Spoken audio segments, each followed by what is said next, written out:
The recent disappearances of 3 Twin Cities women have drawn attention to the issue of domestic violence. All of them were involved in troubled relationships. Last year, 18 people were killed in the state as a result of domestic violence. So far this year, 13 people have died. Sonia Goen spoke with a victim who hopes her story will help others.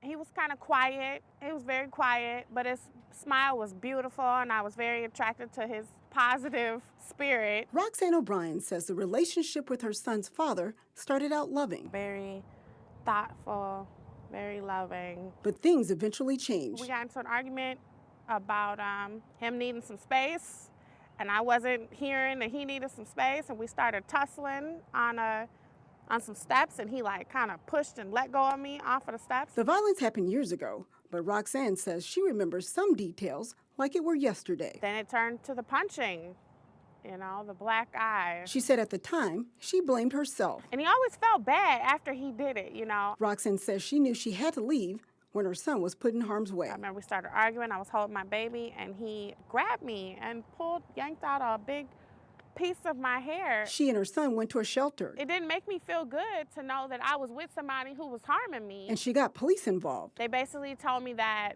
there was not much that they could do. And you're going to do the Miranda piece? Now cities like Brooklyn Park are putting more resources to help victims of domestic violence. Victims are oftentimes told not to go to the police, that the police won't help them. Police and advocates are teaming up to go after offenders. One of their tools is a program called Knock and Talk. We actually go out to a house of those high-risk cases to make sure that offenders aren't there violating orders, and to make sure that victims don't have questions, that victims are staying safe, and if there's any more evidence to gather in that case, we're able to do that. We can kind of tailor our approach so that people really feel that we genuinely are caring about them and caring for their safety. Roxxanne says she wishes programs like that existed when she was in trouble. She hopes other women will learn from her experience. Even if the man does love you, if he's putting his hands on you, he doesn't love himself enough, and he doesn't love you enough to realize that you're a beautiful, loving person and that you are valuable.